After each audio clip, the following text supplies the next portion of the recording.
शुक्ल पक्ष की जो एकादशी का व्रत है उसको हम आंवला की एकादशी यानी कि आंवला एकादशी और रंगभरी एकादशी के नाम से जाना जाता है। और इस बार ये जो एकादशी के दिन 3 शुभ संयोग बनने वाले हैं। साथ ही इस दिन 68 मिनट की भद्रा भी लगेगी और आंवल की एकादशी के दिन व्रत रखकर भक्त भगवान विष्णु की पूजा करते हैं। श्री हरि को आंवले का भोग लगाते हैं। इस दिन श्री हरि के साथ साथ आंवले के वृक्ष का भी पूजन किया जाता है। आपको बताते चलें कि इस बार आंवल की एकादशी का व्रत कब रखा जाएगा, क्योंकि इस बार एकादशी की तिथि 2 दिन है।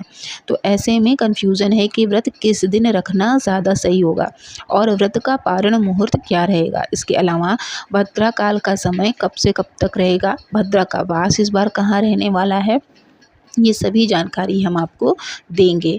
तो 9 मार्च दिन सोमवार को तो एकादशी तिथि की जो प्रारंभ होगा वो 9 मार्च रविवार सुबह 7:46 से शुरू हो जाएगी एकादशी और एकादशी तिथि समाप्त होगी 10 मार्च सोमवार सुबह 7:44 तक। तो 2 दिन पड़ रहा है। तो ऐसे में आपको जो आंवला एकादशी है उसका पूजन कब करना है, 10 मार्च यानी कि सोमवार को। तो सोमवार को हम आंवल की एकादशी मनाएंगे। आप बिना कंफ्यूज हुए 10 मार्च को जो है व्रत कर सकते हैं एकादशी का।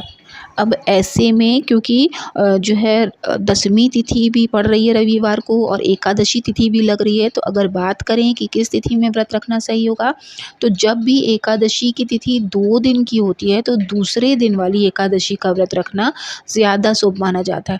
इसलिए इस बार 10 मार्च सोमवार के दिन ही आंवल की एकादशी का व्रत रहेगा।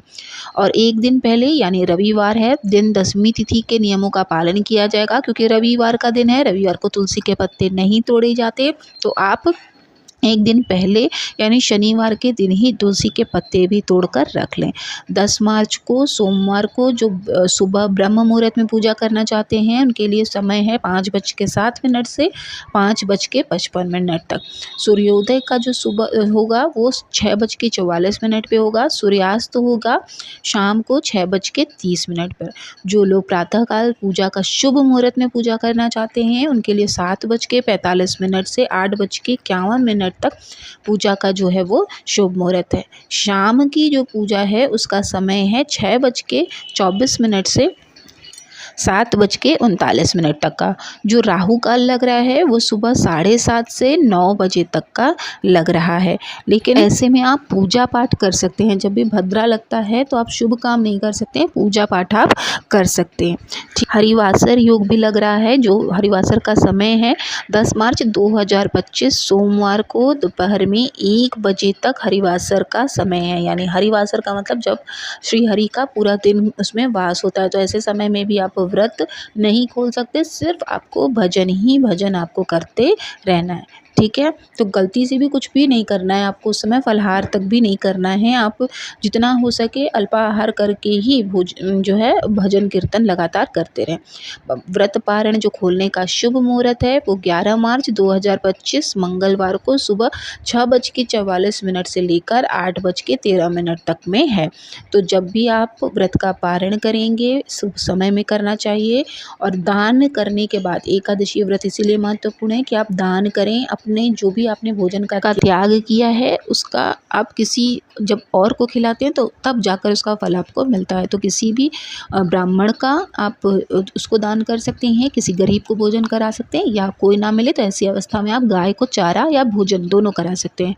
जिसको भी भोजन कराएंगे उसको चरण स्पर्श करेंगे, उसको प्रणाम करेंगे और वापस अपने घर आकर सात्विक चीज़ों से, अगर आप सात्विक चीज़ें नहीं करना चाहते, जैसे कभी कभी होता है एकादशी और प्रदोष बहुत लोग रह लेते हैं, तो आप ऐसे में जो है तुलसी धारण कर मतलब तुलसी ग्रहण करके भी अपना व्रत तोड़ सकते हैं। तुलसी ग्रहण कर लीजिए, फल खा लीजिए और फिर दूसरे दिन आपको जब प्रदोष व्रत रहना है तो उसका संकल्प लेकर आप जो है व्रत खोल सकते हैं।